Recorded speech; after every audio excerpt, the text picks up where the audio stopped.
Thank you very much. You've done a fantastic job. Even the microphone works well. That's good. Wow. Well, I'd like to just thank everybody for the incredible job they've done. I love the state.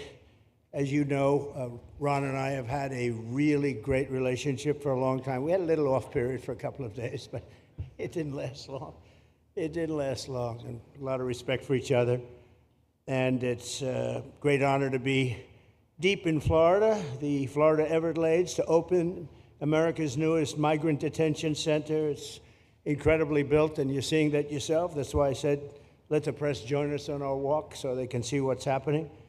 It's known as Alligator Alcatraz, which is very appropriate because I looked outside and that's not a place I want to go hiking anytime soon. But very soon this facility will house some of the most menacing migrants, some of the most vicious people on the planet. We're surrounded by miles of treacherous swampland, and the only way out is really deportation. And a lot of these people are self-deporting back to their country where they came from. Quite a few. We're amazed at actually the number. We took the FEMA money that Joe Biden allocated to pay for the free luxury hotel rooms, where he's paying hundreds of millions of dollars in New York City, and we used it to build this project, and Narana was just a little fraction of that money. The money they spent on that project, I happen to know the real estate developer. He's a he never really made that much, but he became very wealthy. With luxury, he didn't do well. With people that are not exactly luxury, he's made a fortune. I want to thank Florida Governor Ron DeSantis and Secretary of Homeland Security Kristi Noem, and Florida Attorney General James Uthmeier. Where is James? Where is he? You do a very good job. I hear good things. I hear good things about you from Ron too. No, you really do. He's even a good-looking guy. That guy's got a future, huh? Good job, James. I hear you did really, really fantastic. Worked hard. You're like in the construction business for a few days, right? Congratulations. For all the hard work and to make this facility possible. It's amazing. Thanks as well to Florida Agricultural Commissioner Wilton Simpson. Where is Wilton? Where are you, Will? Hi, Wilton. Been a long time. Thank you. Congressman Byron Donalds. Where's Byron? Hi, Byron. How are you? Good. Florida Speaker of the House, Daniel Perez. Daniel? Daniel, thank you, Daniel. Why, you didn't want to sit up here with us, Daniel? Executive Director of the Florida Division of Emergency Management, Kevin Guthrie. Hi, Kevin. Good job. Acting Director of ICE, Todd Lyons. Todd, great job. And Senator Joe Gruters. He is a great guy. Where is Joe? We love Joe. Thank you, Mr. President. Thank you very much. Welcome home. Thank you. Thank you, Joe. Joe is great. With the help of those incredible Border Patrol agents, we now have the lowest level of daily border crossings ever recorded. As you know, last month, the month of May, just got released 2 days ago, the number of illegal aliens into the United States was zero. Zero. Even I find that hard to believe. That somebody must have gotten in, I think. I don't know, but they say zero, and the people that count them are radical left Democrats. So when a radical left Democrat tells me it's zero, I believe him.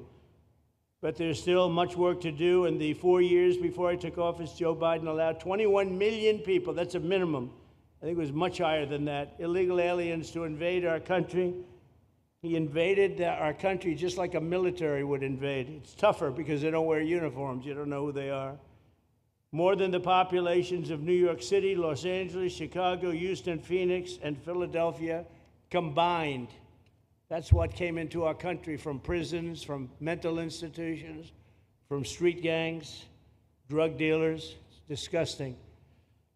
This enormous country-destroying invasion has swamped communities nationwide with massive crime, crippling costs, and burdens far beyond what any nation could withstand. No nation could withstand what we did, and we're in the process of doing it, but we have some great people doing it now, and you see them up here with me, but it's, I'd call it like an unforced era.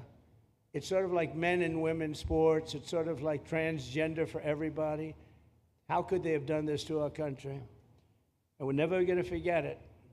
Last year, 15% of all the hotel rooms in New York City were used to house illegal aliens at costs that they never got for luxury. They never got this much for luxury people coming in from the wealthiest places on earth.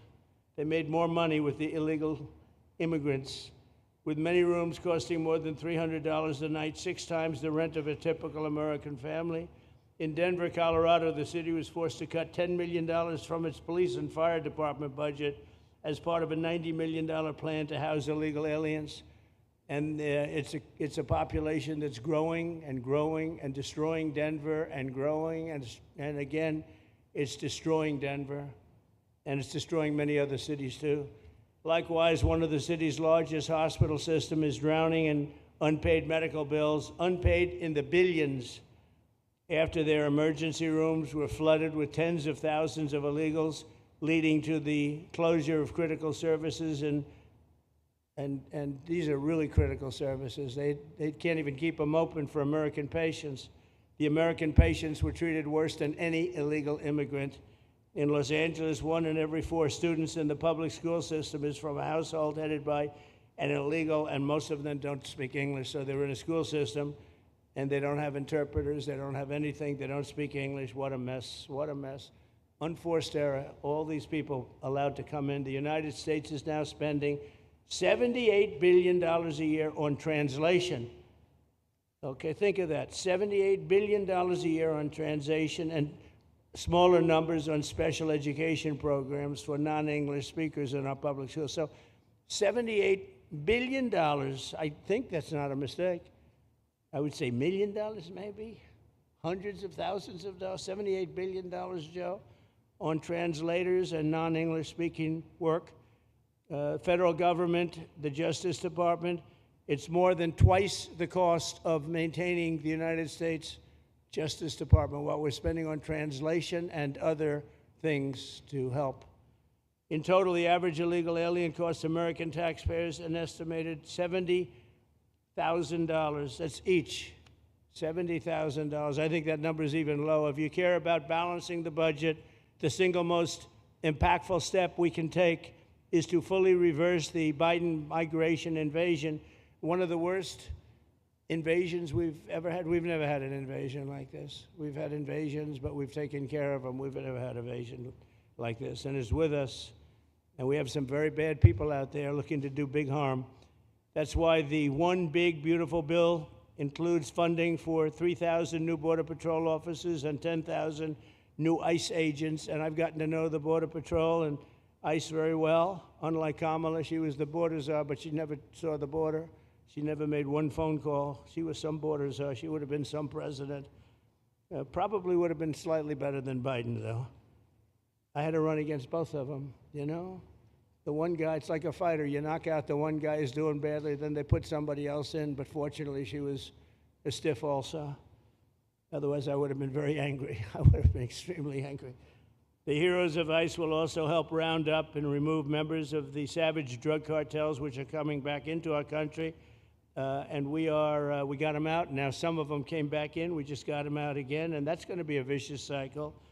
But these are foreign gangs. They're horrendous people, killers, that have infiltrated our territory, including 8 which we have designated as foreign terrorist organizations, which gives us a lot more power for speed and getting them out much easier.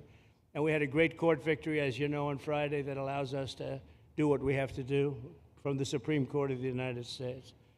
In 5 months, my administration has already arrested over 2,700 members of the murderous Venezuelan gang known as Tren de Aragua, including a pack of these sadistic animals arrested last month with over 280 guns, and these are guns of the latest caliber. These are guns that were made over the last period of less than a year, getting brand new guns, the latest and the greatest. Every day, our brave law enforcement officers are hunting down and deporting migrant criminals who have committed heinous crimes, including more than 13,000 murderers, 11,888 to be exact, but I'd probably say the 13,000 is right also. Think of it, 11,888, and more than half of them, they committed more than one murder. So, Ron, many of them are out of here already, but it's still it's a hell of a number to be confronted with. Just this year, ICE agents in Miami have apprehended illegals with arrests for murder, kidnapping, rape, child sexual abuse, and arson, people of the worst order.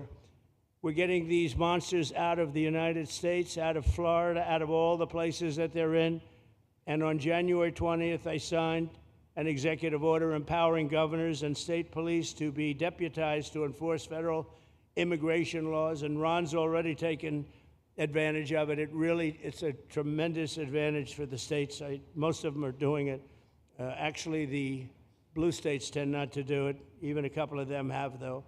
And I want to express my tremendous thanks to the state of Florida for embracing this opportunity and being a true partner. They've worked so well with the federal government. It's been just a beautiful, beautiful partnership. So, Ron, I'd like to thank you personally. You are my friend, and you'll always be my friend. And we may have some skirmishes even in the future. I doubt it, but I will always come back because we have blood that seems to match pretty well. We have a relationship that's been a very strong one for a long period of time, and I appreciate it, very much appreciate it. And also, Secretary Noem, I'd like to have you say a few words. You have been unbelievable, the job you've done. You and our favorite person, Tom Homan, have done, and your whole staff, because it's a lot of people, and Tom acknowledges it all the time. He respects you so much. He respects the staff that you both built. And you're really doing one of the great jobs. And it was great that you could work with Ron in Florida so well. Built such a great facility. So please say a few words. Thank you very much. I don't know if this will work. Well, thank you, Mr. President. First of all, I want to thank you for putting the safety and the security of the American people first.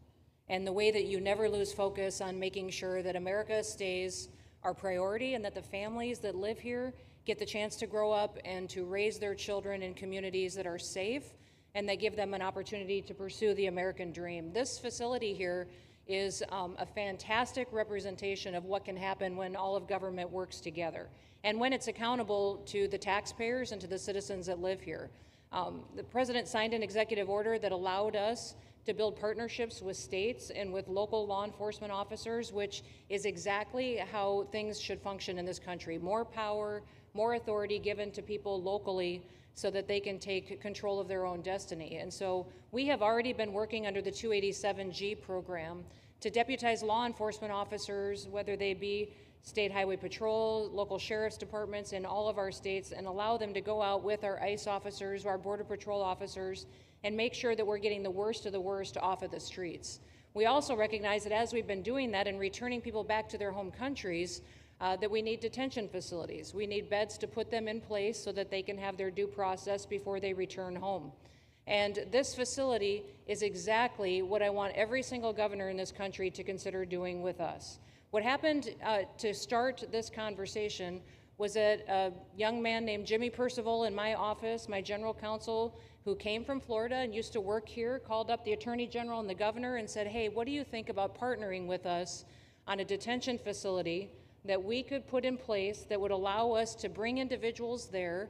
There's an airstrip close by. You guys volunteered the assets that you have and the connections that you have and worked with Kevin extensively so that we could come here, have their due process given, and return them home to their countries. And in 8 days, this facility has been stood up. And I want everybody to recognize that detention facilities that ICE adheres to is a higher standard than is required at state levels, at local Department of Corrections facilities, sheriff's offices. This is a state-of-the-art facility, air-conditioned, isolated, though, for security purposes, which is very helpful.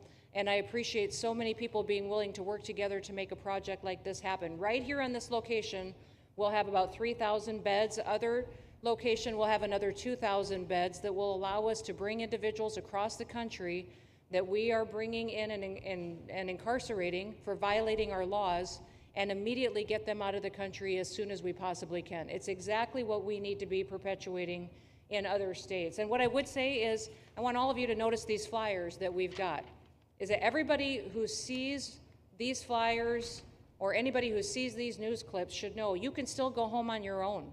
You can self-deport. If you go on the CBP Home app and go home now, you will get the chance to come back to the United States legally. You will get the chance to come back and do it the right way. If you don't, you may end up here. And you may end up here and being processed, deported out of this country, and never get the chance to come back. That is the consequences of breaking the law in the United States of America. Listen, our job is to uphold the law. This is a country of laws. We have a border now, and because we have a president that cares and recognizes that we need to be a nation of borders and a nation that upholds the law. If you break the law, there's consequences. We will deport you, and you will never get to be a United States citizen. You'll never even get to come back here and work and to pursue the American dream. But if you decide you want to go home now, go home, and we'll help facilitate it. We'll buy your plane ticket. We'll get you there. In fact, I just got back from Panama, Costa Rica, Guatemala, Honduras. Those countries are excited to get their citizens home. They're setting up programs to loan them money to buy houses when they get there, help them with food assistance, get their children educated, scholarships. They want their citizens that are living here in the United States illegally to come home and to be a part of their economy and help their countries grow.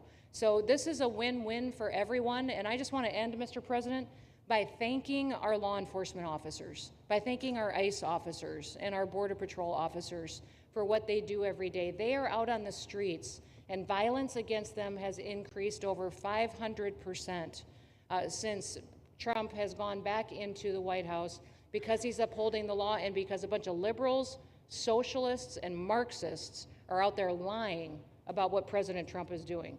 President Trump is upholding freedom by what he is doing. The freedom to live safely in this country and to do things legally and to have justice.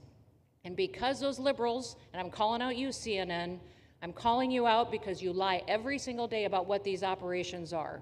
We are going after murderers and rapists and traffickers and drug dealers and getting them off the streets and getting them out of this country because Joe Biden let the worst of the worst come in here. The other day I was talking to some marshals that have been partnering with ICE.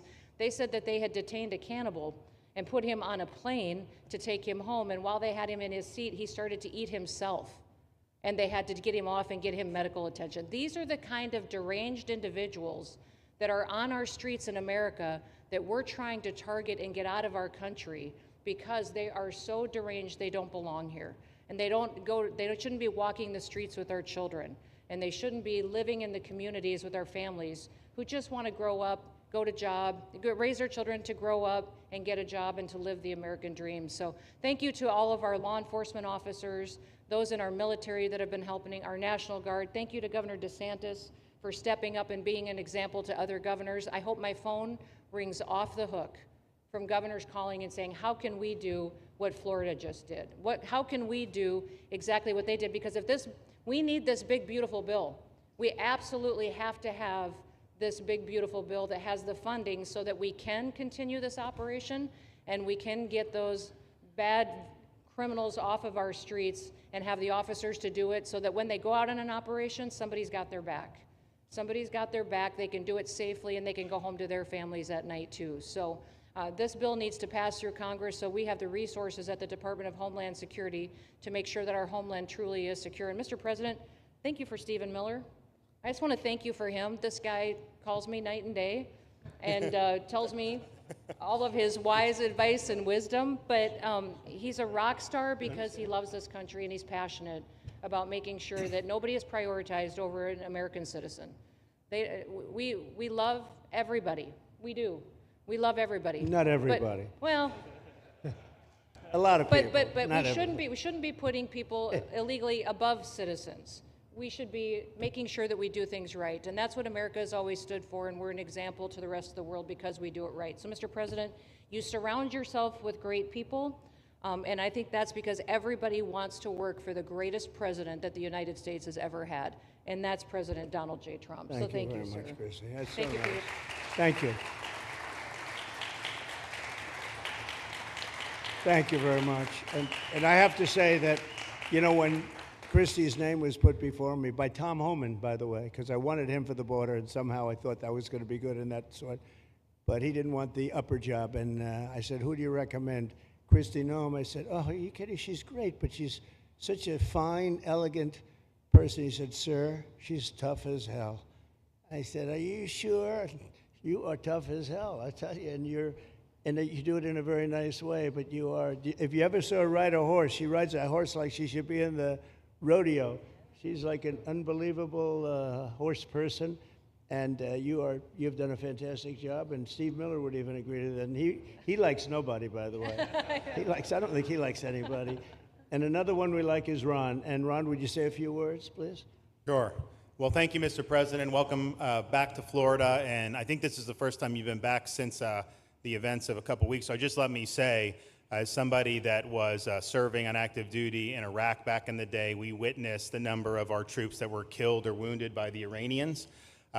We know that they're a militant Islamic regime that was hell-bent on getting nuclear weapons, and under Joe Biden, they were about to get nuclear weapons. And because of your strong actions, those dreams and those ambitions have been reduced to rubble. And I thank you. I know a lot of veterans thank you, and people in Florida really thank you for stepping up and really making a strong, tough, but strong decision. I think we're much safer as a result of that. Now, on the immigration, I think President Trump's election represented the chance for us to finally solve this illegal immigration and border problem once and for all. I knew he was going to do the border, although he did it very quickly and very thoroughly. I think that no one can say that that's been anything but a spectacular success. But then we have the issue of Biden let in how many millions of people? And you had millions that had been in over decades previous to that. You can't have a country if you don't have respect for the rule of law. You can't have a country if foreigners get to decide who comes in. No, we, the American people, make that decision, who's allowed or not allowed to come into our country. We've seen Europe be overrun by open borders, so we're not going to let that happen here. So when President got elected, I knew that the states had an important role to play in facilitating this really, really historic mission. We're the only state in America, Florida, that requires full cooperation with ICE from all state and local law enforcement entities. And what is the net result of that? We have these agreements for these 287G task force with sheriff's departments, police departments, state agencies, and it's really instrumental in rounding up a lot of really bad people who shouldn't be here. If you look at the number of those full-blown 287G agreements that have been executed around the country, the state of Florida accounts for 60% of those. If you look at the number of immigration arrests of illegal aliens on any given day, the arrests happening in Florida constitute between 15 and 20%. Nationwide. So we're all in on this because we understand how important it is to our citizens. It crowds schools, it crowds medical, it crowds housing. Yes, you have illegal alien crime as well, and people want the problem solved. And the only way we're going to solve it is if states like Florida step up and help the president, help Secretary Noem get the job done. Now, this facility here was really in response to us working with DHS and ICE from the time the president got sworn in. And the number one thing they kept coming back to was, you know, Biden decimated the agency. I mean, let's just be clear. You could have illegals in Florida. Biden would just release them. Even when they had notices or they had orders to be removed, Biden wouldn't send them back. So their interior enforcement collapsed under Biden.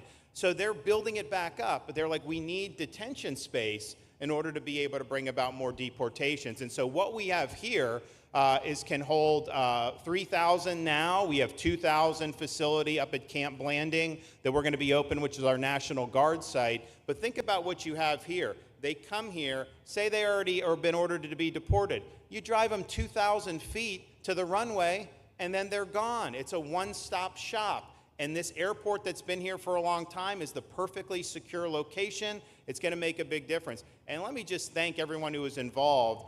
We got the call from DHS a little bit more than a week ago, and here we are 8 days later with this facility open, and as soon as Air Force One departs, it'll be swept, and it'll be open for business to be able to do. But our goal here is to process them and be able to effectuate their return to their home country. This is the opposite of what they were doing in New York by just putting them up in a hotel and then just letting them stay there indefinitely. No, we want to be able to send back. And when you walk into the processing, the president and I, Secretary Noem, Kevin Guthrie, walk through that initial intake, the first thing you see is information on how to go home on your own. Why would you want to come through Alligator Alcatraz if you can just go home on your own? I think a lot of people are going to make that decision. So you're going to have a lot of deportations that are going to be done by the administration, but I think you're going to have a lot of voluntary as well. So this is a force multiplier for the president's efforts. I would just say and echo what Secretary Noem says. There is no reason why other states can't be doing it. And I know Louisiana, Texas, a couple of them, but we've got if only the red states did this, they would be able to expand their capacity by tens of thousands, maybe 50, 100,000 on a given day. That's how you really start to make a difference. And so we're proud to be able to partner with the Trump administration on that. Mr. President, thanks for coming down. I think you highlighting this is going to move the needle in a big way throughout the country, and I think it's going to help all of us achieve the really big results that I think our voters want to see. Thank you, Ron. Great job. Thank you. Thanks, Ron. Thank you, Mr. President, for the opportunity. My name is Kevin Guthrie. I'm the Executive Director of the Florida Division of Emergency Management. And I'd also like to thank President Trump and the Department of Homeland Security Secretary Noem for joining us here today and for their continued support. I want to thank first by thanking the man to my right, and that's Governor Ron DeSantis, whose bold leadership and swift action made this project possible. Make no mistake, this facility would not be standing here without the President, the Secretary, and the Governor's vision and determination to uphold the rule of law. Florida is and will always be a law and order state. Even before the President took office, the Governor made it clear that illegal immigration would not be tolerated in the state of Florida. When the President and the Secretary asked Florida to help, the Governor empowered our state and private partners to work collaboratively and deliver real results on a rapid timeline. The Florida Division of Emergency Management is best known for leading the nation in hurricane response and other natural disasters. We understand how to act fast without bureaucracy in the face of any emergency. Our teams built roads in 8 hours, bridges in 3 days, base camps in 72 hours, and full causeways in 2 weeks. Getting things done quickly, efficiently, and correctly is at the core of our mission. We simply just want to be the best at what we do in the nation. When the Governor called me, and we answered, and we were proud to bring our logistical expertise to the table. We know how to set up base camps for guardsmen, first responders, linemen, volunteers, and other aid sources, and distribute that in a matter of days before a storm. We're able to translate this knowledge to what we did here at Alligator Alcatraz. Florida has put the best teams together who check their individual logos and egos at the door to get this done. Not just for you, Governor, but Mr. President, for you as well. There are over 13 different vendors that came together to get this solved in 8 days. Truly a whole of private sector partnership to get that done. Behind you on these boards, in only 8 days, we have built a fully compliant detention facility with a detainee capacity of up to 3,000 people, with room for additional capacity if you asked us to do so. The detention facility includes over 158,000 square feet of housing and is a fully aluminum frame structure rated for winds of 110 miles an hour or a high-end Category 2 for those people that don't think that we're taking that into consideration. This is Florida, by the way. Power supply is fully redundant with backup generators in place. We've put a staff village here on site with a capacity of 1,000. Our services are hot meal 3 times a day, 24/7 medical facility, pharmacy, air conditioning, access to indoor and outdoor rec yards, legal and clergy support services, laundry. Our security element is over 200 security cameras throughout the facility, more than 28,000 feet of barbed wire, 400 plus security personnel to include 200 men and women, soldiers and airmen underneath Major General John Haas's command as the Adjutant General of Florida. And it's all surrounded, as you pointed out, Mr. President, by 10 miles of beautiful Florida Everglades. Contingencies, as with all state correctional facilities, we have a hurricane plan. We will not wait for a Cat 2. We will follow our normal evacuation procedures as we do for any other facility statewide in our great state of Florida. We have on-site fire and EMS resources so that we do not we don't burden the locals with any type of response.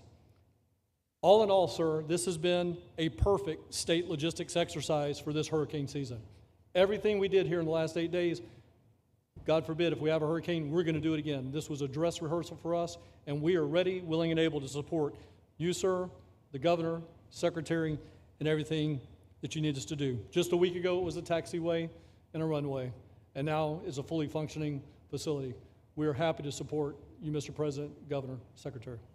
Fantastic job. Thank you.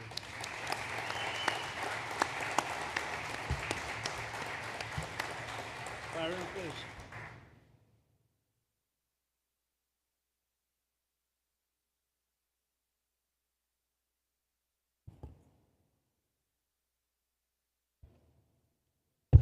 There we go. First of all, Mr. President, we all have to thank you for your leadership and for the mandate that the American people gave you to finally secure our borders and to deport criminal illegal aliens and longstanding illegal aliens out of the United States. That is a mandate given to you by the American people. I know Secretary Noem, Stephen Miller, Governor DeSantis, myself, on behalf of the other members of Congress in the Senate, and of course here in Florida, we are behind you 100% in that mission. To the governor, I really appreciate you and commend you for your leadership on this, taking swift, decisive action to building this facility.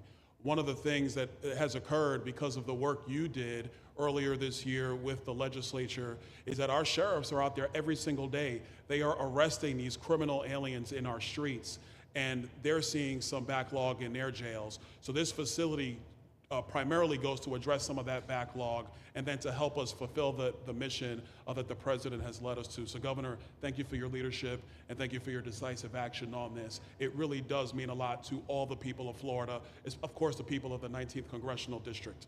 Secretary Noem, I mean, what can I say? The president's right, you're double tough. So we appreciate all your leadership. You and Tom Homan have been doing a great job. And I'm actually going back to DC after this because we have to vote on one big, beautiful bill in the House. We have to get that to the president's desk so we can get you the resources that you need to fulfill the mission that the American people have asked us to do. I totally agree with what Mr. Guthrie has said. This is a logistical marvel when something like this occurs. We've seen Florida Department of Emergency Management answer the bell time and time again. The governor has said we need to accomplish this, and DEM gets that job done. And we had a side conversation about, I know there were some concerns. People were like, well, what happens if a hurricane comes? What happens if this happens? And I looked at Kevin Guthrie and I said, you already have a plan, don't you? And he goes, of course we have a plan. You know that we do. This is what Florida does, Mr. President, and so I want to commend you for your leadership and your vision on this. Governor, thank you for all that you've done with your vision and determination. Secretary Noem, we're going to get the bill done so you get the resources you need. See you, sir. Thank you very much. Oh, thank you. Wow. Thank you. You know, I'm waiting, listening to these wonderful words, and they are music to my ears, but I was also wondering how we're doing, because I know this is prime time. It shows that I care about you, because I'm here, and I probably should be there, but we do care. Thank you very much. James, please. We're all happy now, James. Yeah. Well, I can speak on behalf of all of our sheriffs, state law enforcement, our police chiefs. We are going to continue to make arrests, our pedals to the metal, as many as we can. We want to fill this place up. The governor and Kevin have shown they can build bridges in 3 days, so why not some detention facilities? Hopefully there's more to come.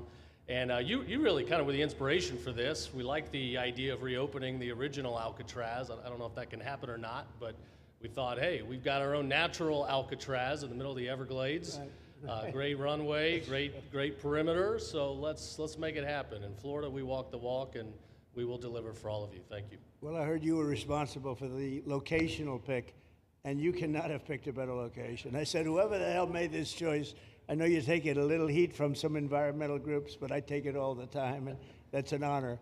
But I heard you were very responsible for that choice, and that was a big choice. Thank you very much. Great job, James. Thank you. Do you want to finish over here, and then we'll go over here, and we'll go back and celebrate the big, beautiful bill that you just got passed. You sure that's right, Brian? Yeah, all right. Wow, good. He's doing a good job. Right. Wow. Mr. President, first of all, I just want to say how grateful we are that you're back here in your home state of Florida. You've been doing an amazing job, not only at our border, but around the world, keeping this country safe and Americans. We are grateful for your leadership. God had a plan for us, and it was Donald Trump. So thank you for that. As a member of the Immigration Board and as the Commissioner of Agriculture of this state, I've been happy to help lead with the governor and the rest of the cabinet on this issue. We're very proud Secretary Noem's here today and others to represent not only the United States in our efforts to make this commitment to keep our citizens safe, but we're going to continue in Florida to remove the barriers to have your vision come true of a safe United States. We're going to get these illegals, the illegal criminals out of this state, and we really appreciate you and your leadership in this effort. So thank you for being here Thank you today. very much. You're doing a great job, too. Thank you. Thank you, Mr. President. Joe Gruters, State Senator. I'm a member of your Homeland Security Advisory Council, your Vice Chairman. Thank you for that appointment. And thank you for coming back to Florida and everything that you do. Every single day you are delivering on the promises that you promised to us at all of the events you've done throughout the years, but specifically this last campaign. You deserve all the credit for everything, and you are surrounding yourself with incredible people like Secretary Noem, Stephen Miller, and just like your big, beautiful bill here in Florida, there was a lot of commotion about our immigration bill. And we had 3 B's in that: beds, badges, and bad guys. And this goes right along with our beds and the resources. And I give the governor, Ron DeSantis, a lot of credit for stepping up and making sure that we all work together, because at the end of the day, even if sometimes there are skirmishes, as a result of the back and forth, we ended up with a better bill, and we all win. And what we're doing here in Florida hopefully will happen all across the country. You've done, your leadership is amazing. Keep up the great work, and just know that Florida loves President Donald J. Trump. Thank you very much, Joe. Appreciate it for a long time. Appreciate it. By the way, Okeechobee is something that we did together also, and that was a lot of money spent.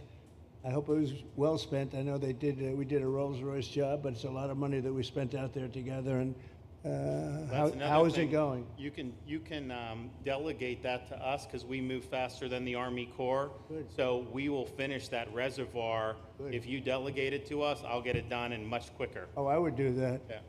I'll tell you, let me ask myself permission. Permission granted. Go ahead, get the thing, get it complete. You want to do All right, that? we're gonna go talk Go to ahead, the do Army it. Corps Good. then after this. Good. You can move faster, actually. Please. I think it, oh. No, sir, just first on behalf of the men and women of ICE, we just want to thank you for allowing us to do our job again. You know, your vision and under Secretary Noem's leadership, this is what the American people want. And I hope that you see great results of what we're doing out there every day of getting the worst of the worst out of our communities. Because of you and Secretary Noem, I have the privilege to lead one of the most premier and the finest law enforcement agencies that we do have in the United States. And the men and women of HSI and ERO Miami do incredible work like you highlighted. And with the governor in the state of Florida, the partnership in Florida has been amazing. The 287G program is only going to help us to identify all those known gotaways and get the worst of the worst out of the neighborhoods. And through our Homeland Security Task Force, we are going to make America safe again. So thank you very much to both you and the Secretary. Thank you, Todd. Great job. Really great job you're doing. Thank you. Please.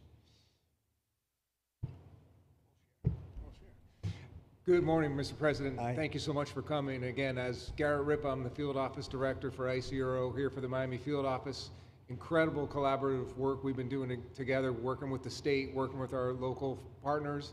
And again, just the 287G is going to open up that aperture and allow us to get those bad hombres off the street and get them into this facility. And we're looking forward to it. And again, just appreciate all your support. Thank you. Always thank you. You've always been so great. Thank you very much. Please. Good afternoon, Mr. President. On behalf of Air Marine Operations, my name is Andres Blanco. I'm the Executive Director for Southeast Region. AMO continues to execute and support your executive orders. Air Marine Operations brings a unique capability both in the air and the maritime domains. And in partnership with our Border Patrol, OFO officers, and ERO, we continue to conduct effective operations both interior, along the border, and along the maritime approaches. Thank you very much. Good job. Good afternoon, Mr. President. Jose Figueroa. I am the Acting Special Agent in charge for Homeland Security Investigations here in South Florida, and our office covers from Key West to Fort Pierce. Tremendous collaboration here with the state and our federal partners. HSI is conducting criminal investigations into TDA, MS-13s that are involved in human smuggling, sex trafficking of minors, and we will continue that effort with your support. Governor DeSantis, thank you very much for this facility. Looking forward to continue the great work. Thank you. Thank you very much. Steve, would you like to say something? Our star. Thank you, Mr. President. I just want to say on a personal note, getting to watch what you've done over the last 5 months to deliver on a 50-year hope and dream of the American people to secure the border. When President Trump came into office on January 20th, the United States had endured the largest wave of illegal immigration in human history. Not just American history, human history. And within just a few days, President Trump, through his strength, leadership, diplomacy, and vision, achieved the most secure border anyone in the world has ever seen. When we recently went overseas to the NATO summit, I had senior staff in foreign governments come up to me and ask me how he achieved the Trump miracle on his border and could that be replicated in their countries. For individuals who don't work in this space, to have 0 successful illegal entries in an entire month should be an impossible achievement. There's a 2,000-mile border with one of the poorest countries in the world, and you have open travel from 150 countries into Central America and South America. There are 2 billion people in the world that would economically benefit from illegally coming to the United States. And through the deployment of the military, through the deployment of novel legal and diplomatic tools, through the building of physical infrastructure, through the empowering of ICE and Border Patrol, and the entire federal law enforcement apparatus, President Trump achieved absolute border security. And now, once this legislation is passed, he will be able to make that with those resources permanent.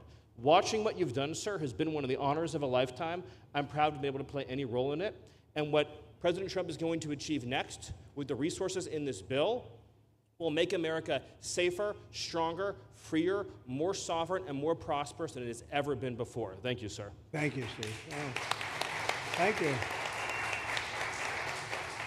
And the bill is going to be great for Ron. It's going to be great for Florida, too. A lot of set-asides for Florida, some of the things that you wanted to do. And so it's great news to hear that it was approved. Do you want to take a few questions, Ron? We'll take a few questions from these. Yeah, please, go ahead. Yeah. Thank you, Mr. President. Given the likelihood of the One Big Beautiful Bill passing, and we look forward to the success of this facility here, how many more facilities like this do you feel that the country needs in order to enact your agenda of mass deportations? Well, I think we'd like to see them in many states, really, many states. This one, I know Ron's doing a second one, at least a second one, and probably a couple of more.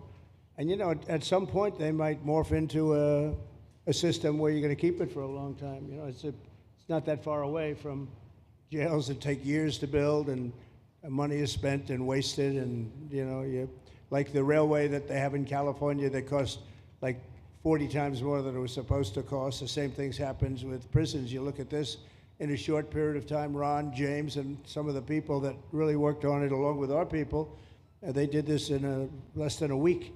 And you look at it, it's incredible. The incredible thing is picking the site, because the site was one of the most natural sites. It might be as good as the real Alcatraz site. You know, it could be. Well, that's a spooky one too, isn't it?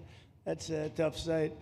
But so I think it could last as long as they want to have it. I mean, you may morph this into, you know, your prison system, frankly, which I know you always need, unfortunately.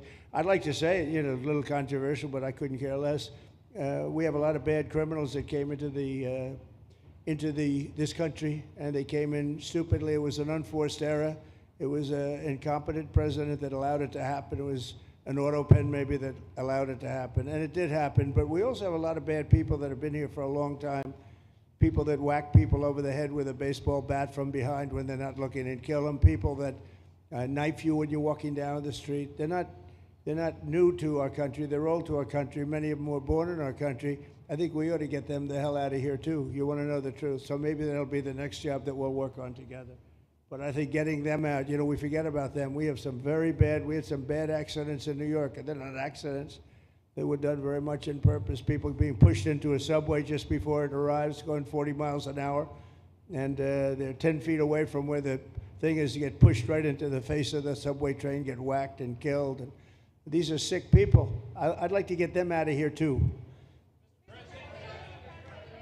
Yeah, please, go ahead. White shirt, glasses. Julio Rosas, Blaze Media, sir. A couple months ago, I ran into former DHS Secretary Mayorkas, and I asked him a couple questions about his disastrous handling of the border. He didn't like my questions.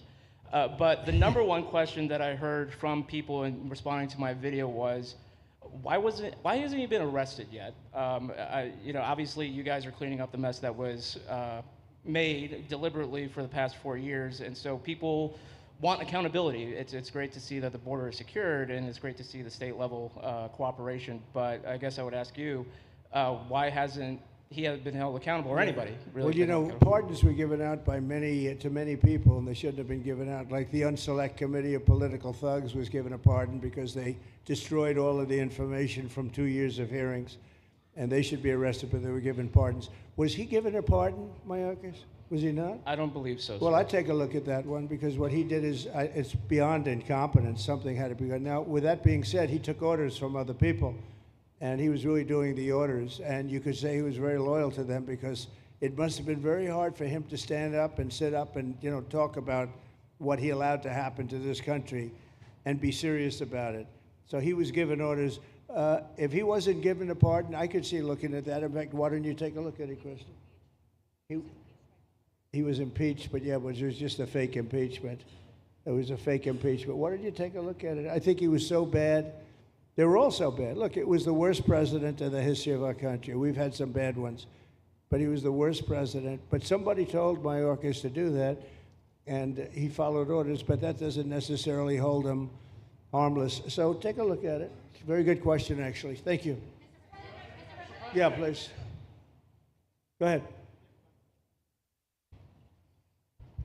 Mr. President, you and the Secretary have both said that many people have self-deported since you came back into office. Yeah. How many is many, and has the rate gone up? How do you see the tempo of that moving forward going on?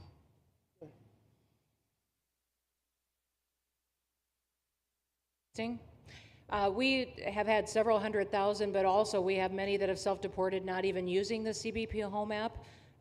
When I have gone to these other countries to negotiate security agreements and information sharing on criminals, who's coming and going into their countries, they report that hundreds of thousands have come home that weren't on our radar, that they are coming home on their own and self-deporting because they want the chance to be able to go back to America someday. So we believe it's over 1 million, possibly more than that. I'm asking all of those countries for their information on what they have of individuals that may have returned home, that they have taking advantage of their programs to help them become a part of their civilization again too. So we know it's over 1 million, but we have to, I'm getting more information, and that number will grow. If they don't leave, they never get the chance to come back. If we have to take them out, and we will, they'll go out, but they never get a chance to come back. The other way, we actually make it a little bit easier for them to come back. Okay? Thank you. Good question. Thank you. The bill is now passed in the Senate, but we are already hearing from some Republicans in the House who say they cannot get on board with the changes that were made to the bill in the Senate. What is your message to those holdouts? Well, I just heard that about the Senate, and the bill just passed, and it tells you there's something for everyone. I mean, it's a great bill. There is something for everyone, and I think it's going to go very nicely in the House. Actually, I think it will be easier in the House than it was in the Senate. And just to be clear, on the Medicaid cuts, you've promised not to cut Medicaid, said this is all just targeting waste, fraud, and abuse. Are you saying that the estimated 11.8 million people who could lose their health coverage, that is all waste, fraud, and abuse? No, I'm not saying that. I'm saying it's going to be a very much smaller number than that, and that number will be waste, fraud, and abuse. And if you look, they took a much more liberal stance on the Medicaid situation than they could have. They had a tough stance and a weak stance. They took not a very strong stance on that to start off, and it's waste, fraud, and abuse, and everybody wants that covered. What number is that? What analysis are you seeing? I'm not seeing a number, but I know it's much less than the number you gave, and we really were very, very cognizant of three things. Social Security, we're going to take care of it beautifully. Medicare and Medicaid, and we are going to save it, whereas the Democrats are going to, you won't have it. they will destroy Medicare and Medicaid, and they have to because their numbers don't work. So it's not going to happen. They're the ones that have destroyed Medicare. They have made it so bad already, they're going to make it a lot worse. But now we'll be in charge, so we're going to have no problem with Medicaid or Medicare or Social Security. Thank you. Yeah.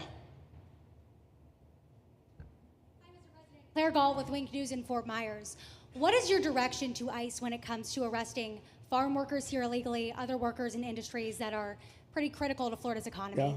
Well, we're very much cognizant of that, and as you know, I won the farmers by 92%, and I'm not going to be abandoning my farmers. We were strong on the borders, but we're also strong for the farmers and for others in the hotel industry, et cetera. You know, we have similar situations, and Christy and I, and we'll be working with Ron and a lot of the states.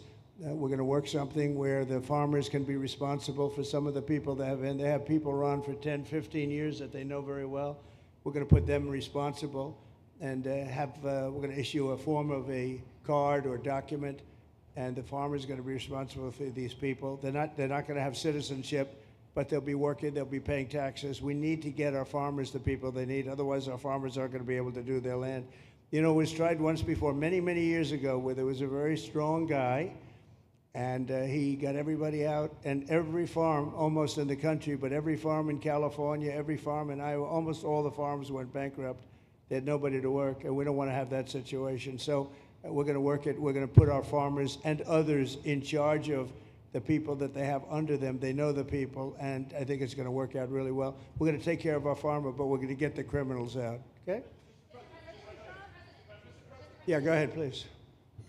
Thank you. Mr. President, how do you respond to critics who fear that a 3,000-bed detention center and the waste that that could produce will pollute the surrounding federal protected land, including land that both administrations have invested billions of dollars in restoring? Well, I was one of those that invested billions of dollars and hundreds of millions of dollars right here in the Meadowlands, but in the Everglades, and the Meadowlands too in New York. If you look at what we did up there, speaking of the Meadowlands, a lot of places like this, but this is a very unique one. One thing I'll say about this land, we'll be gone 1,000,000 years and this land is still going to be here. It's not going to be much different. You'll have the water moccasins, you'll have the alligators. You may not have people, but you're going to have all those animals. They're going to be around, and you got plenty of them out here. I think it was a brilliant choice, and I think almost anybody in his or her right mind would say this was a brilliant choice. I give the governor a lot of credit for using this piece of land. And in addition to that, it's on top of something that was already developed. It's an airport. You know, you have the runways, you have so it's already been developed. So it's not like you're dropping dirt right into the thing. There was zero movement of that. That was done many years ago because the airport's very old, but it was an abandoned railroad, an abandoned airport.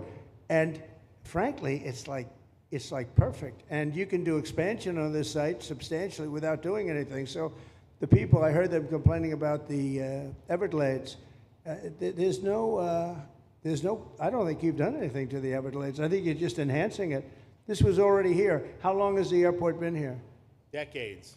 Many decades, yeah. And they have, Kevin, all these guys, you know, have a waste plan, like the wastewater gets trucked out, potable water gets, literally, they have, even our DOT has put things up in case there's any seepage, which we don't. So you are literally doing this on concrete that's already here. So I don't think those are valid and even good faith criticisms, because it's not going to impact the Everglades at all. President's been a champion, we've been a champion, really changed the game in Florida on it. I think it's just people don't want to see illegal immigrants deported, and that's their ideology, and they have a right to that. But illegal immigration's unpopular, so they know that they're going to have less effect trying to do it. So they're going to try, oh, well, no, it's just about the Everglades. But really, I think a lot of those people, they just don't want to see illegals deported. Because if you actually hear everyone's here, you obviously know there's zero land that's being disturbed. Well, you know, when we talk about popularity, though, I will say I ran on the issue of illegals, and we have to get them out. And I won 82% on that issue. So I think that they may not like certain aspects of it, but ultimately they do not want them in their country. And if this is a part of a use, but I think from an environmental standpoint, it's incredible. In fact, when we landed that very big, heavy plane today, They came out and checked it fairly. I think they want the president to be able to land on a piece of concrete that's not going to go 6 feet underground. And they checked it. They came back and they said, this thing is really solid. So it's been there a long time. It's going to be here a long time. And it was a great choice of a site. Thank you. Yes, please. Brian, go ahead. Yes, sir.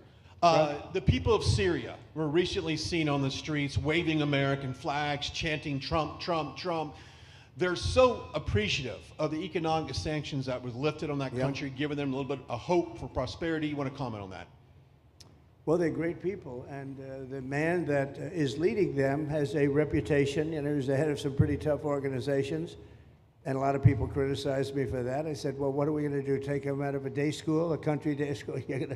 It's going to be, by nature, I would think, Ron, they'll be pretty tough, and he is pretty tough, but I met him, spent a lot of time with him, good guy. I took off the sanctions because if I didn't do that, they wouldn't have had a chance. And Syria has a chance. The people are great. They work hard. They're very smart. It used to be a place of professionals, accountants and lawyers and doctors and high academic credentials in that part of the world. And I think it's going to work out great. I took off the sanctions, and they were very appreciative. They were shocked, but they were very appreciative. We're giving them a chance at survival. With the sanctions, it couldn't have worked. Thank you.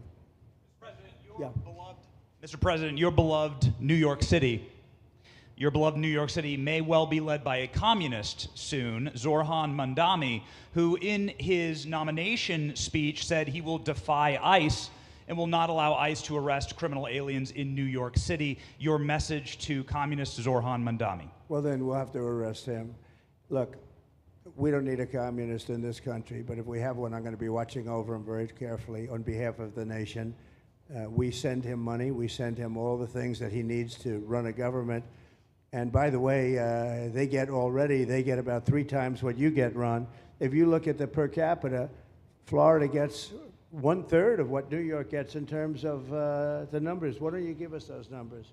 Yeah, well, because that's what we should send him. Yeah, well, like sometimes people say Florida gets more because they count Social Security recipients, but that's not money to the state. Those are seniors that live here. If they moved to North Carolina, you could count it there. So it has no interaction with the state government. They get more on the city and state governments than we get. Right, substantially.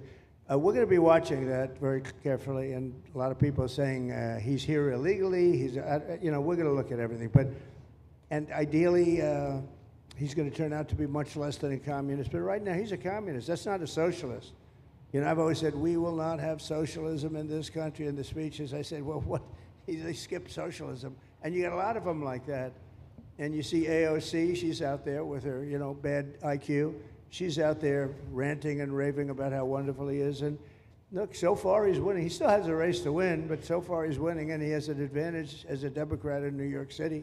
I was there a long time ago, and it was a long time since a Republican won the city, but you would think that a Republican would be able to win. Or you have a good independent running, Mayor Adams, who's a very good person. I helped him out a little bit. He had a problem, and he was unfairly hurt over this question. He made a statement to the effect that this is terrible. New York City can't have all these immigrants come in, and like he was indicted the following day. And I said, that was a phony indictment, and it was a phony indictment. That was a Biden indictment. I said, don't feel bad. I got indicted 5 times every time you opened your mouth. That was a bad group. That was a very dangerous group, I will tell you. These were not nice people. That was the only thing they could do. They had no policy. They had no skill. They had no anything. But they were very good at that. They were vicious, vicious, horrible people. Thank you very much. Yeah, please go ahead. Anna Giratelli with Washington Examiner. Governor DeSantis has proposed using National Guard, deputizing them as immigration judges to get through this massive backlog of people in the immigration court. Would you be open to that? Yes, he has my approval. Okay. That wasn't too hard to get, was it, Ron? He didn't even have to ask me, James. You didn't even need James to ask me. He has my approval, okay? Good. I also like what he's doing in Okeechobee. He has my approval for that, too. I don't know how we work that out, but we'll work it out. We'll follow up. Go ahead. Please. President Trump, Jake Stofan with Action News Jax from up in Jacksonville. There's some talk about a facility similar to this up in Camp Blanding. Has that been approved by DHS? If not, what's the timeline? When could we see ground break on that? Well, I'll ask Ron or James to talk about it. Do you want to mention it, James? the overarching plan. I think the secretary has said she supports the whole plan, so you guys are going to keep going. Yeah. So, Mr. President, just specifically, the response for proposals is out for that today. It closes, I can't even remember what day of the week it is, but it closes on Wednesday at 5 o'clock. Then we will do notice to proceed. So I would say right after our wonderful Independence Day, we will be starting construction there at that facility. You're going to have another big runway there, too. That's great. Wow. Boy, I love these runways. It's very convenient, I must say. Having a runway is a nice thing. Today, you don't get runways approved. I will tell you, it's tough to get a runway. Although in the age of Trump, you get them approved fast. You know, we're approving massive electrical bins, whether you call them bins, but big electrical facilities for all of the factories and the AI that's coming in. They're going to build their own electric. They're going to be really, they're going to be made into electrical providers. They're going to have a lot left over. They'll put it into the grid. I think, well, you know, they're going to end up doing so much. They'll put it into the grid. Won't even cost anything from their standpoint. But so we have a lot of that happening. We get approvals fast. So, but I was just saying, runways are hard to get, but we'll get them now. But in the past, I would say over the past 30, 40 years, when you can get a runway, that was considered gold. Okay, please, go ahead. Go ahead. Sure.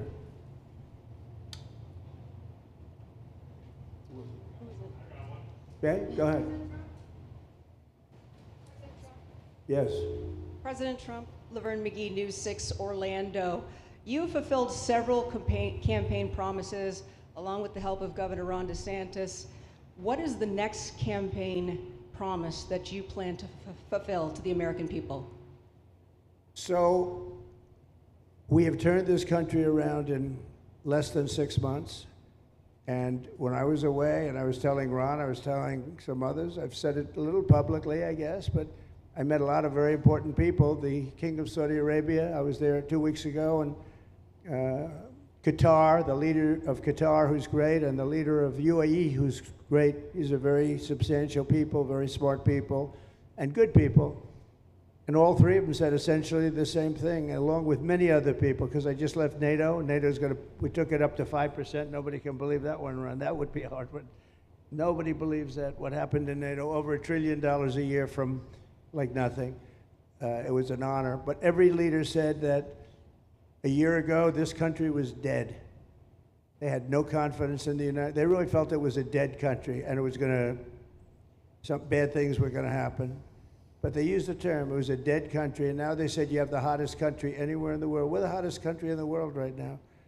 And we turned it around fast. I thought it would take longer than this. We turned it around fast. Some of it was psychology, and we had to know how good we were. But others was getting rid of rules, regulations, and all of the things that I got rid of already. I signed more executive orders than anybody in history, times like 3 or 4. And I got rid of just one. I got rid of the other night. You buy a house, they have a faucet in the house, Joe, and the faucet, the water doesn't come out. They have a restrictor. You can't, in areas where you have so much water, they don't know what to do with it. You have a shower head, the shower doesn't, you think it's not working. It is working. The water's dripping out. And that's no good for me. I like this hair nice and, I like that hair nice and wet. Takes you have to stand in the shower for 20 minutes before you get the soap out of your hair. And I put a thing in, and it sounds funny, but it's really not. It's horrible. And when you wash your hands, you turn on the faucet, no water comes out. You're washing, the water barely comes out. This was done by crazy people. And I wrote it all off and got it approved in Congress so that they can't just change it, because I did it in my first term. Everyone was so happy. And then one of the first things that Biden did when he came back is he put the restriction on showers, toilets, and sinks. Put this restriction, and washing machines. Washing machine, they give you like a quarter of this bottle to do your clothing. And people needed 10 of these bottles. And the people came to me from Whirlpool, and they said, we can't make a machine that's competitive. We can't make a machine anymore. It doesn't work. Why? They don't let us use water. Do you have any problems with water? No, we have so much we don't know what to do with it. You know, it comes down from heaven, right? And I approved all of that, the washing machines, the whole thing. The dishwashers, that was the other one. They give you like this much water right up to there to do your dishes. So people, you know what they do? They keep pressing the button. So they end up doing the dishes 10 times. They end up using more water than you would have used if you did it right in the first place. So all of that stuff has been written off. It sounds crazy. It's little things. The straw. I let you go back to a plastic straw. I was tired of having straws melt in my mouth, you know? It wasn't working. The paper wasn't working too well. So these are little things that I did. Then we have the big things. We have the biggest things, and that has to do with some of the subjects we're talking now. I think the things we're talking about now are the biggest, because if you don't have borders in this country, borders and good elections, and we're working on that next. There's some bills coming in that's going to make sure that you're a citizen, that people aren't counted in the voting when, you know, they were here and they're here as illegals and they're criminals in many cases, and they give them a count, and you end up with extra congressmen. We're going to work on that. We're going to straighten that out next. That's going to be easy compared to what we were doing. But we did the big things too. But little things like that, a straw, little things like a washing machine with no water. People go out, they spend all their money on a washing machine. The damn thing doesn't work. You can't use the water. Then you go to your sink and that doesn't work either. You're stuck. You know what you do? You have dirty plates the next day. That's it. And we solved so many common sense problems. And they weren't easy. You know, there are people that really believe in this stuff. But, you know, most states have so much water they don't know what to do with it. And look at North Carolina. I mean, they had a lot of water, and they have to get restrictors on their, you know, on their kitchen faucets. So we're very proud of the things we did, and we're going to do a lot more of them. Yeah, please, go ahead. You guys in good shape. Hey, it's Eric Bowling. How you doing, sir? Something we've talked about for, I'd say, the better part of 20 years. I think it's something near and dear to your heart, energy, our energy security. Yeah. Under Joe Biden, average price of oil for the 4 years was about $79 a barrel. He drained the SPR halfway down, promised to replenish it, never did. Right. Under you, first term, $53 average price for 4 years. Biden was $78 for 8 years.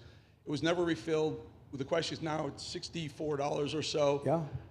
What coming down rapidly. Coming down, and what a great opportunity to fix another one of Joe Biden's problems, one of the things he broke in America, giving us the energy security of an emergency SPR, Sure. fill it to, maybe even go beyond and fill it to 1 billion barrels this time at a much cheaper price. Thoughts on the energy sector? So it holds 77 million barrels, and we had it up to the top, if you remember. And I was proud of that, and I made a deal to buy it at the lowest price of oil. It was a good deal, good instinct. And we filled it up, and when he came in, he started using it to keep oil prices down because he blew our energy policy out. Energy and his bad spending is what caused inflation. So now we have no inflation. Gasoline just hit $1.99 today in 5 states. $1.99, isn't that a nice sound? It was up to $4. And going up to 5, 6, and 7. In California, it was $7.70. But we just hit in five states, $1.99, $1.98. And it's coming down to that level, so that'll be a big thing. And one of the reasons the prices and costs are going down when you go to the supermarket, because I said I was going to get costs down. We're getting the costs down. Food is coming down. When I came out, my first week, if you remember, I had a lunatic reporter screaming at me saying, eggs are going through the roof. What are you going to do about eggs? I said, I just got here. I didn't know anything about eggs. I had to call you. I said, look, I just got here. Tell me the problem. Well, they're doubled in price, and they're going to be 5 or 6 times higher. They were right, actually. I said, let me work on it. And now we have eggs down to the same numbers it was when I first came in. You know, we lowered the cost of groceries. A simple word like that, groceries, it was like almost a strange word. I hadn't heard the word in so long, but what could be more beautiful than the word grocery? And we have the prices way down. We have the energy way down. Energy brought the groceries down, if you want to know the truth. And, you know, so we think we're going to get it lower, and we're going to fill up the it's called the Strategic National Reserves. I had it topped out, and this guy would use them every time before the election. He'd use them whenever they had an election. It was artificial. But believe it or not, as big as that are hundreds of millions of barrels of oil, all filled up at low prices. But it was really meant for wars, and it wasn't meant for keeping your prices down during a holiday so that somebody could get elected. But they used it, and they didn't bring it. The only mistake you made, they didn't bring it a little down. They brought it right down to the bottom. The thing is practically empty. They never filled it up. They never spent 10 cents in filling it up. And we'll do that. When the market is right, we'll fill it up. I want to fill it up when the market's right. Thank you. How about one more question? Okay, please, in the back. Dana Marie McNichol, Fox News Channel. Mr. President, is there an expected time frame that detainees will spend here, days, weeks, months? And does that have anything to do with the immigration judges you just spoke about being trained and staffed here? When you say, what was the first part of your question? Who? Is there a specific time frame you expect the detainees to spend here? Days, weeks, months? In Florida? Yes, here at Alligator I'm going to Alcatraz. spend a lot. Look, this is my home state. I love it. I love your government. I love all the people around. These are all friends of mine. They know them very well. I mean, I'm not surprised that they do so well. They're great people. Ron has been a friend of mine for a long time. I feel very comfortable in the state. I'll spend a lot of time here. I want to, for 4 years, I've got to be in Washington, and I'm okay with it because I love the White House. I even fix up the little Oval Office. I make it, it's like a diamond. It's beautiful. It's so beautiful. It wasn't maintained properly, I will tell you that. But even when it wasn't, it was still the Oval Office, so it meant a lot. But I'll spend as much time as I can here. My vacation is generally here because it's convenient. I live in Palm Beach. It's my home. And I have a very nice little place, nice little cottage to stay at, right? But we have a lot of fun, and I'm a big contributor to Florida, pay a lot of tax. And a lot of people move from New York, and I don't know what New York is going to do. A lot of people moved to Florida from New York, and it was for a lot of reasons, but one of them was taxes. The taxes are so high in New York, they're leaving. I don't know what New York's going to do about that, because some of the biggest, wealthiest people and some of the people that pay the most taxes of any people anywhere in the world, for that matter, they're moving to Florida and other places. So we're going to have to help some of these states out, I think. But thank you very much. I'll be here as much as I can. Very nice question. With that, I'd like to just end by saying I want to thank Ron and James and all of the people that have done such a great job, all of your staff. Really fantastic work. And it really started with site selection. You can do a great job, but if you have the wrong site in real estate, you have the wrong site, you're dead. And this was a great site selection, despite what you may read in the environmental press.